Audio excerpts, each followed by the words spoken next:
Listen. Under the endless heavens, by the glow of embers, I share with you a secret kept since the dawn of time. I am Érinar, the eternal wanderer, keeper of memories and old truths. I have wandered through ages and empires, across silent steppes and stormy seas. I've heard the same sacred name, carried on different tongues, seen the same God clothed in many guises. Tonight, as the stars wheel above, I will tell you of Agni, the spirit of fire. In the beginning there was darkness, and in the darkness a spark. From the spark came fire, first timid and then triumphant, a dancing light against the eternal night. Hear now the tale of that sacred flame, the first word of fire, a story carried in the embers of language and the echoes of myth. I am Érinar, keeper of ancestral memories, and I speak of the word that burns in every tongue, the flame that illuminated our world. Before gods and mortals had yet learned each other's names, our oldest forebears gathered around new fire. Can you see them? A ring of dark silhouettes huddled in awe of a newborn glow. One of them, perhaps an ancient mother or a wise elder, reaches out a hand. The flame does not bite. It breathes and it shines. And in that moment of wonder, a voice gives shape to the miracle. A first word is spoken for this living light. A word like a spark itself, bright on the tongue, spreading warmth through the heart. In an elder mother tongue now lost to time, they uttered Ein, a word that would travel through ages. This was no mere grunt of recognition. It was a naming, an invocation. The first word of fire was born, and with it fire itself was tamed and treasured. But there was a secret in that primordial language. 2 names for fire, not one.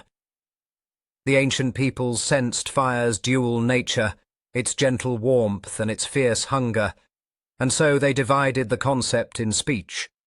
Fire as a living, animate power had one name, and fire as a lifeless thing had another. To those first speakers, flame alive was hungnis, a word whispered with reverence. Flame unalive, the mere element, was petur, spoken plainly. Living fire and dead fire. Can you hear the difference? Hwangnis dances, crackles with spirit, the very sound flickers, while petur is a steady glow, the ember and ash. In time's passage, this secret twinning of words left its trace in the languages of daughters and sons. In the Sanskrit of Vedic hymns, the priests called the sacred flame Agni, a name descended from that first H1NGWNIS. In far Latium, the Romans kindled their hearths with ignis, carrying the same ancient sound on their lips. To the north, Slavs spoke of Ogon, or Ugnis, and the name still meant fire. All these words, Agni, Ignis, Ogon, like children of one parent, they glow with a common root, an echo of the first word. Even our English word ignite is a spark from that flame, born of Latin ignis. Yet the Greeks, those poets of old, knew fire by a different name, pyr, from that other primal word petur, the inanimate fire. We still speak of pyre and pyromancy in their tongue. In the frozen north, the Norsemen talked of elder, fire on the ground, and logi, the flame that leaps. For them too, fire had dual forms, the tame hearth and the fierce blaze. So was the wisdom of our ancestors. To name a thing is to know its spirit, and fire had many spirits. Agni, the very first word of the Rig Veda, is this name, Agni, the sacred fire. So holy was the flame that the ancient Vedic poets began their entire corpus of wisdom by invoking it. In that dawn of faith, they saw fire as a messenger between earth and heaven, carrying offerings to the gods on its glowing tongue. To speak Agni was to call a living god to presence, and so the idea of fire as living lived on, embedded in language and belief. From the single spark of that first word rose a myriad of flame spirits in the mythologies of humankind. Every people, every land lit their own torches from the primal fire and gave it new names, new stories. Travel now with me across the world's dawn. See, in the Indus Valley, robed priests encircle a sacred fire at twilight. They cast butter and soma into the flames and sing hymns from memory. The fire crackles and rises. Agni is alive, dining on the sacrifice. In the Rig Veda they sing, Immortal Agni, shining far, enrobed with oil, bearer of offerings, honouring him as priest and god alike. Agni is the sacred guest in every home, the spark of the sun brought to earth. He has three forms, they say, as fire on earth, as lightning in the sky, and as the sun in heaven. Ever young, for the flame is born anew each day, yet immortal, Agni bridges mortal and divine. Agni, Jatavedase. They laud him in Sanskrit, in tones of devotion. Now look west to the ancient Mediterranean. Here the Greeks tell of a daring Titan, Prometheus, who stole the divine fire and gave it to men, an act of immeasurable generosity and costly punishment. Bound to a crag for eternity, Prometheus laments the gift that changed the world. Listen. In Aeschylus's tragedy, Prometheus bound, the hero cries out, I hunted out and stored in a fennel stalk the stolen source of fire that has proved a teacher to mortals in every art and a means to mighty ends. With this fennel spark, Prometheus ignited the lamp of civilization, for by fire humanity would learn metalwork, pottery, cooking, all arts that set us apart. Yet Zeus's wrath was swift, chaining him for eons as an eagle feasted on his liver. Sacrifice and suffering, all for the love of mankind. Even the gods of Olympus bowed to the supremacy of fire.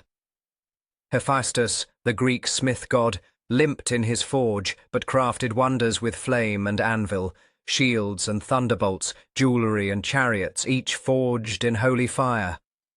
In Homer's tales he is the god of fire, who works molten bronze and gold in his bellows-driven furnace. The Olympians relied on Hestia too, the gentle goddess of the hearth.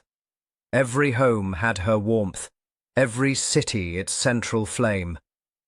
No feast or sacrifice began without calling Hestia's name, for without the hearth no community could thrive. To the Romans, Hestia was Vesta, and her sacred flame was the heart of the empire. Tended by the chaste Vestal virgins, the eternal fire of Rome symbolized the life of the state. As long as it burned, Rome would endure. They believed it so deeply that if ever Vesta's flame died out, terrible omens would follow. For over 1,000 years that fire never failed, guarded night and day. Vesta's flame was more than heat and light. It was the spirit of Rome itself, an eternal guardian.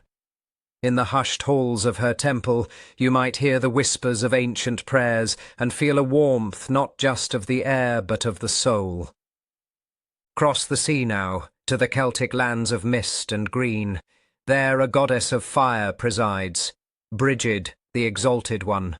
They call her the patroness of the forge and the hearth, of poetry and healing. See her at Imbolc, the feast of coming spring. Flames are lit in her honour across Ireland. She is said to inspire with a spark in the mind, the fire in the head that poets and seers crave. In old Irish myth, a certain clan of bards spoke of Imbas, the sacred inspiration, as a kind of fire ignited by the gods within one's heart. Brigid's flame was so revered that even after Christianization, her sacred fire was tended by nuns at Kildare for centuries, a perpetual flame that never went out. Brigid's fire is akin to the soul's internal fire, goes one Irish saying, a light of creativity, transformation, and passion. A gentle harp strums briefly, invoking Celtic memory. Now venture further north, into the land of the Norsemen, where long winter nights are pierced by the glow of hearth fires in wooden halls. Here they tell of Logi, a being who is fire itself, wild, all-devouring. In one legend, the trickster god Loki, note the similar name, entered an eating contest with Logi. Loki ate fast, but Logi, the incarnate flame, consumed not only the meat but the trencher and bones as well, turning all to ash.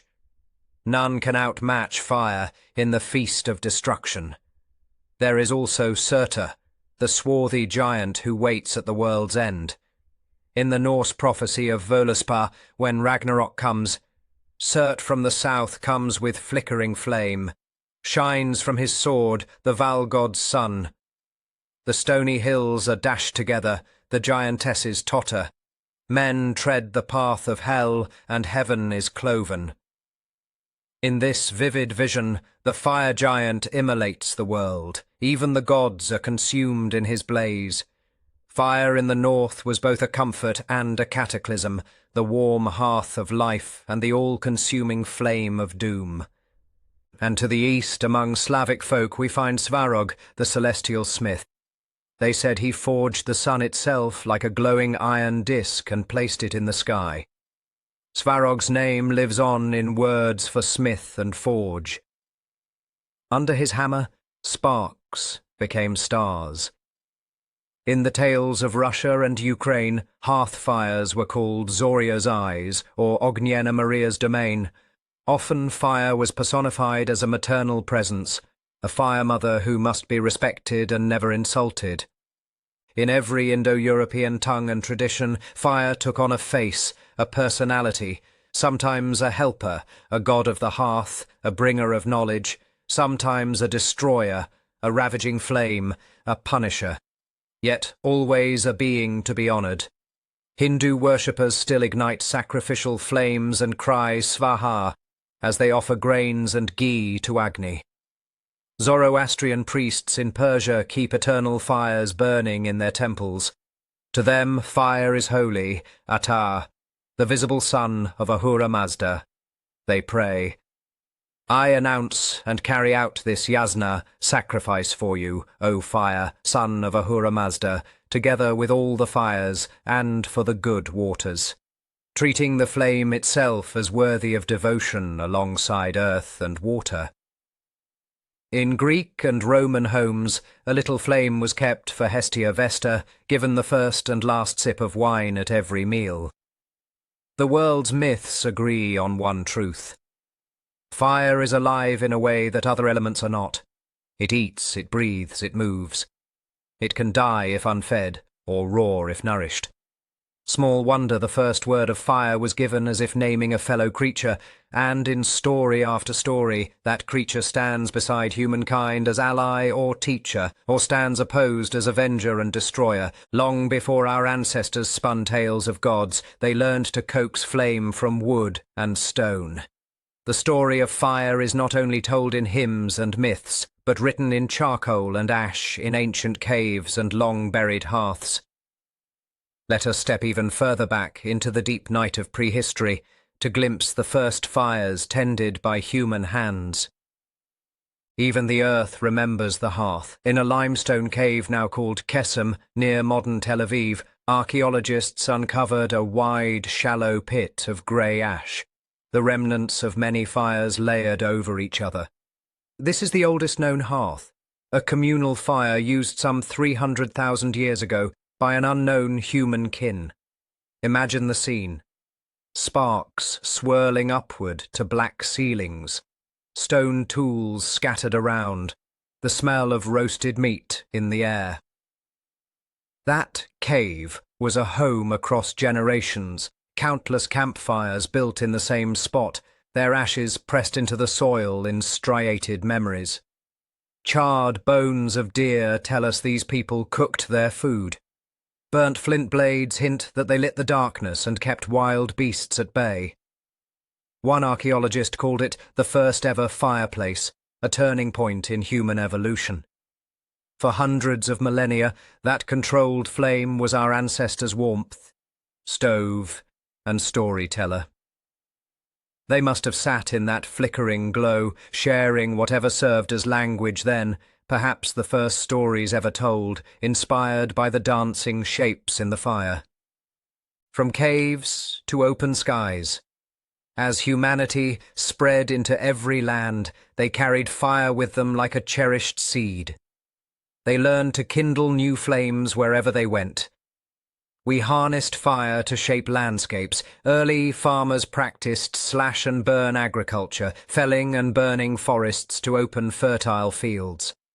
The ash from the burned wood returned nutrients to the soil, a natural fertilizer. In Neolithic Europe and beyond, one can envision bands of settlers girdling trees in spring, then months later setting the dead wood ablaze.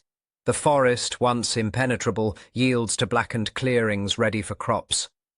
With each burn, new life would spring from the charred earth, a cycle of destruction and rebirth known intimately by those early tillers of soil. This practice is ancient, its echoes found among Celts, Germanic tribes, even Maya farmers in distant lands, and it endures in places to this day. Fire, thus, gave humans the power over forests, the ability to remake whole landscapes. What must that have felt like, to wield such Promethean might? Surely it inspired awe, a sense that fire was a gift from the gods, or a stolen treasure, as the myths say. Fire also guided our ancestors beneath the earth. Think of the first intrepid souls venturing into lightless caves, resin torches sputtering in hand, painting animals on the walls by that trembling light. In the Chauvet Cave in France, or deeper still in time, we see their sooty torch marks on ceilings, proof that fire led the way into the unknown.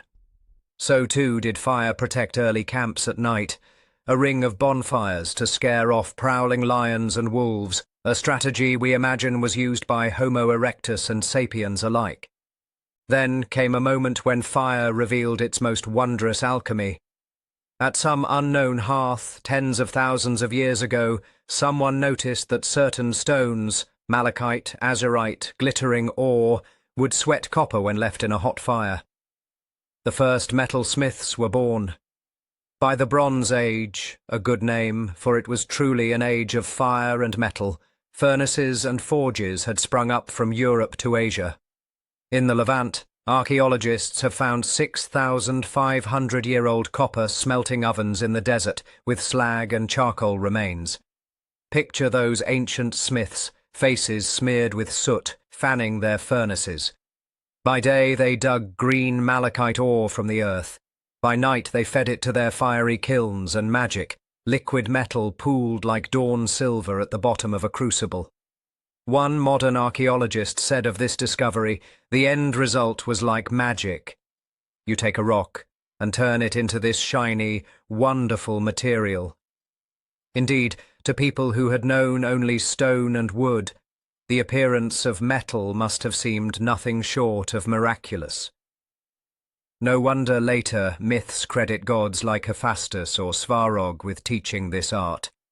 It transformed the world. Bronze blades and bowls, copper axes and awls, all crafted by flame's grace. And when the Iron Age came, it was fire that unlocked even harder metal from the reluctant ores.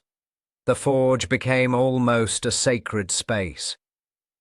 Many cultures cast their metal tools only after saying prayers or making small sacrifices, as if to appease the fire and the metal's spirit.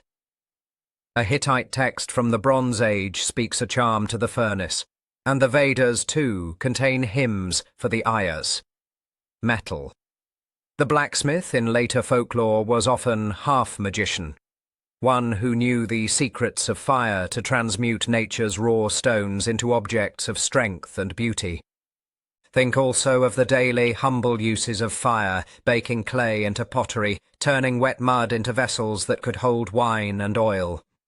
The first potter's kiln was an adaptation of the hearth, just a hotter fire, enclosed and sustained. With pottery came storage, cooking innovations, a revolution in itself. Again, fire was at the heart of it. Everywhere the hearth became the centre of human life. The Latin word focus literally means hearth, and it has come to mean the centre of any activity. This is no coincidence, for the hearth was literally the focus of the home. The Old Norse, had a saying, Eldur besta heimili. Fire is best in the home, meaning that a warm fire is the greatest treasure a house can have, no cold welcome for the guest. Similarly, the Havamal, a Viking Age poem of wisdom, counsels, fire for one who is come in and whose knees are frozen, implying that the very first need of a weary traveller is the gift of warmth. To be human is to gather around fires, to cook meals, to tell stories, to ward off the dark and cold together. In the archaeological sites of ancient villages, from the Loess houses of Çatalhöyük to the round houses of Iron Age Europe, we find central fire pits blackened with soot. Some are ringed with stones, some with hardened clay. Some have spits for roasting, others altars for offerings. At the grandest scale, entire temples were built to house flame. The Zoroastrian fire temples of Persia, where priests in white robes still tend fires said to have burned for over 1,000 years continuously, or the Greek Prytaneum, the town hall of the polis, which held the city's perpetual hearthfire as a symbol of civic unity. Now close your eyes and imagine the night of ages, thousands upon thousands of pinpoints of fire dotting the dark landscape of prehistory, each one a hearth or campfire where a family or tribe gathers. Those little fires are like stars brought down to earth. They kept predators at bay, cooked our first breads and broths, cast the first light upon the page of human culture. They allowed us to dance at night, to sing and enact rituals under open skies, giving rise to theatre and celebration. The flicker of firelight on cave walls perhaps inspired our very imagination. Think of the shadows and shapes that play in the minds of the gathered, becoming fantastical beasts or ancestral spirits in the stories told by the elders.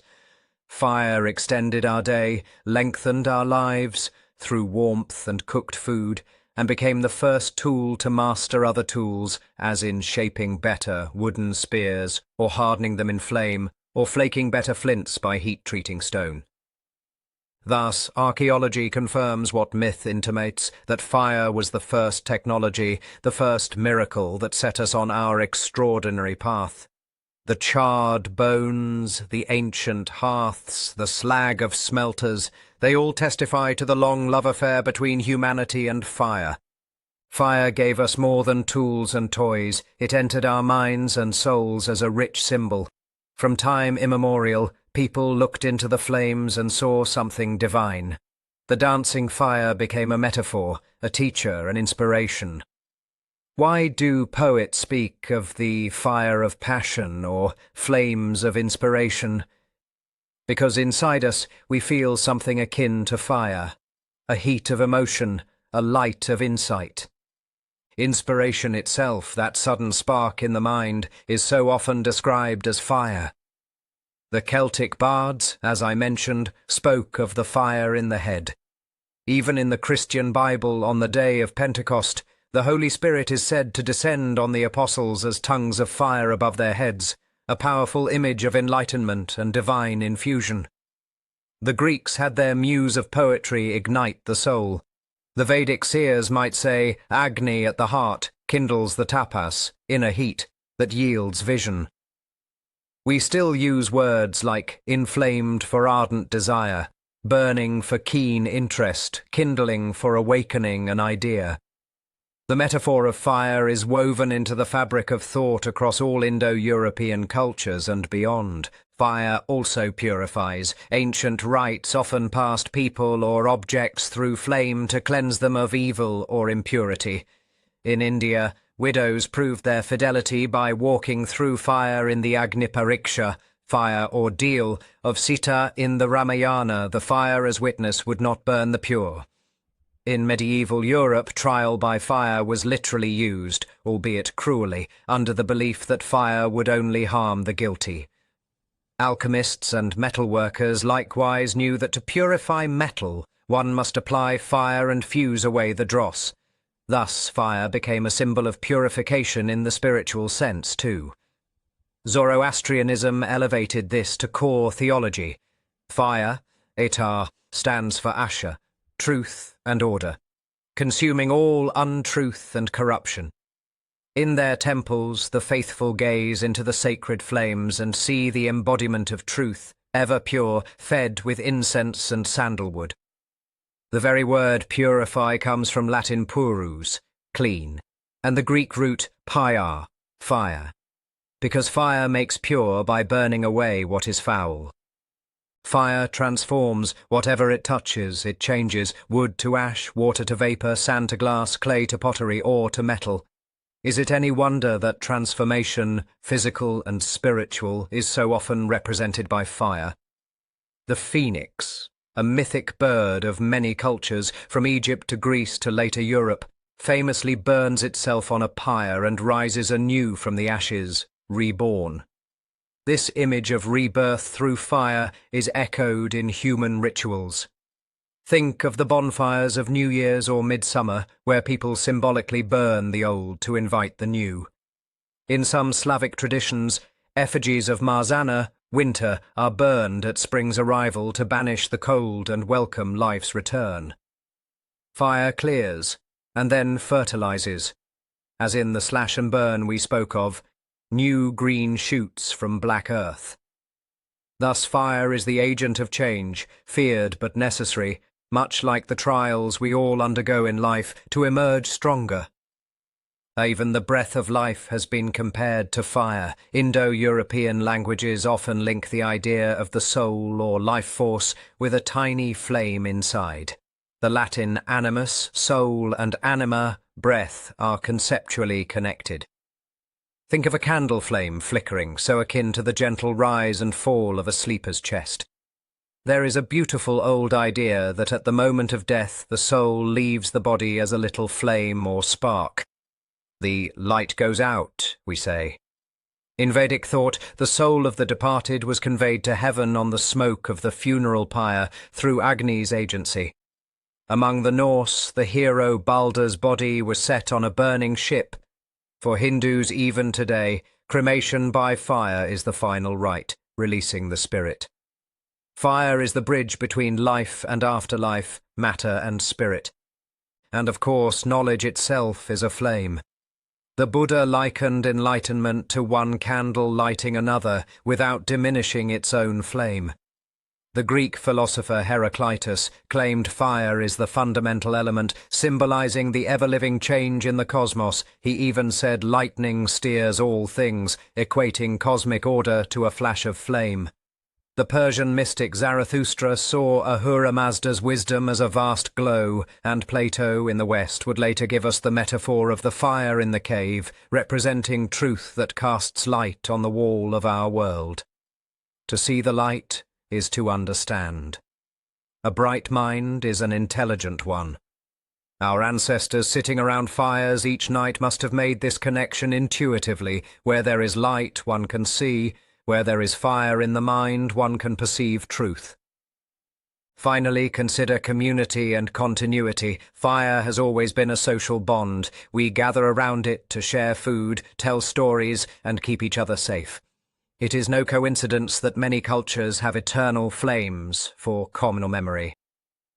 The Olympics, originally a Greek festival for Zeus, even in its modern form still features a torch carried from Olympia, its flame signifying peace and kinship across nations. In war memorials across the world, an eternal flame honors fallen heroes, symbolizing undying remembrance. Fire is communal by nature. It draws people in.